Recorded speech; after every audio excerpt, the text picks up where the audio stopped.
অসমত 34খন জিলা আছে। বৰ্তমান পৰিস্থিতি সঞ্চালক মহোদয়ৰ দিয়া মাননি বৃদ্ধিৰ প্ৰস্তাৱ কেন্দ্ৰৰ কাম কাজ কৰাৰ ক্ষেত্ৰত জিলা বিষয়া ডিচি ছাৰ সকলো বিষয়া মুখ্য জীৱিকাৰ ভাবুকিক লৈ বিভ্ৰান্তি সৃষ্টি হোৱাৰ বাবে প্ৰতিখন জিলা সভা সমিতি কৰাৰ প্ৰয়োজন হৈছে। সেয়েহে 5টা গ্ৰুপ বনাই জিলা ভাগ কৰি সাংগঠনিক দিশ খবৰ কৰাৰ প্ৰস্তুতি লোৱা হৈছে। গ্ৰুপ কেইটা এনে ধৰণৰ গ্ৰুপ 5টা গ্ৰুপ লোৱা হৈছে। 5টা গ্ৰুপত 1 নম্বৰ গ্ৰুপত জয়মতী দাস সভাপতিৰ দায়িত্ব, 2 নম্বৰ গ্ৰুপত বীণা ঘোষৰ দায়িত্ব, 3 নম্বৰ গ্ৰুপত ভাগ্যলতা বৰুৱা, 4 নম্বৰ গ্ৰুপত দেৱবালা শইকীয়া আৰু 5 নম্বৰ গ্ৰুপত ইন্দিৰা নেৱাৰৰ দায়িত্ব। এই 5টা গ্ৰুপত গ্ৰুপ লিডাৰ। এই 1 নম্বৰ গ্ৰুপত জয়মতী দাস, তেখেতৰ লগত আছে নীলা পাঠক, মনিকা দত্ত, ললিতা কলিতা। 2 নম্বৰ গ্ৰুপত বীণা ঘোষৰ লগত আছে কল্পনা দেৱী, জানকী দেৱী, ৰত্নাচুৰ, মীনা দাস। 3 নম্বৰ গ্ৰুপত ভাগ্যলতা তেখেত লিডাৰ, তেখেতৰ লগত আছে ৰুণু দাস, অঞ্জলি চৌধুৰী, জুনু চেতিয়া।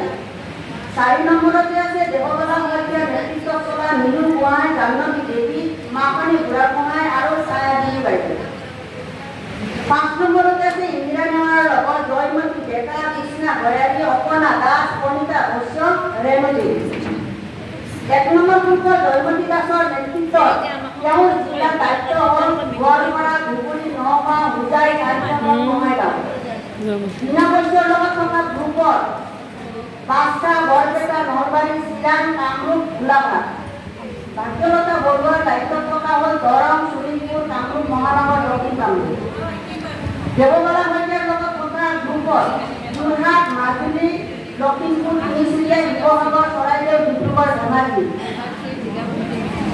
ইন্দিৰা নেৱাৰৰ লগত থকা গ্ৰুপৰ লগত তামোলপুৰ, কোকৰাঝাৰ, ওদালগুৰি, মানকাছাৰ, ডিমা হাছাও, মৰিগাঁও, কাছাৰ, হাইলাকান্দি, কৰিমগঞ্জ। এই দায়িত্ববিলাক দিয়া হৈছিল।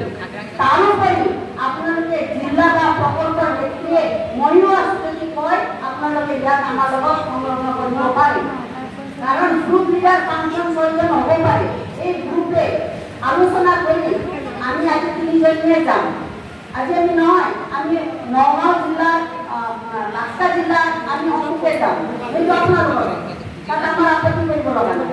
কিন্তু এই গ্ৰুপ লিডাৰবিলাকে মনত ৰাখিব আপোনালোকে মে' মাহত, এপ্ৰিল আজি চলি আছে, এপ্ৰিলৰ পৰা আৰু মে' মাহৰ ভিতৰত সকলো জিলা কভাৰ কৰি সকলো জিলাত যোৱাৰ কাৰণে প্ৰস্তুতি ল'ব লাগিব। এইখিনি জিলা নেতৃবৃন্দৰ লগত আলোচনা কৰি যাব। আৰু দুটামান প্ৰশ্ন আছে।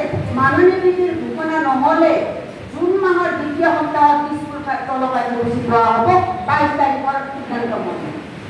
আৰু এটা কথাটো আমি ক'ব পাৰিম নেকি যে 3 বছৰ পৰা 6 বছৰ শিশুবিলাকক প্ৰাক-প্ৰাথমিক শিক্ষা যে আমি কৰি আছোঁ, তেওঁলোকৰ স্কুল ফিটিংটো আমি খুৱাব পাৰোঁ নেকি? আজি সিদ্ধান্ত ল'ব লাগিব।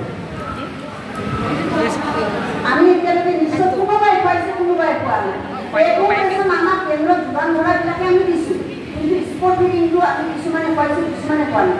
আমাৰ যেতিয়া আলোচনাত আহিছে, আজি 17-18জনে আলোচনাত আগবাঢ়িছে, তেতিয়া প্ৰশ্ন কৰিছোঁ আমি খুৱাম নে নোখোৱাম, বুজি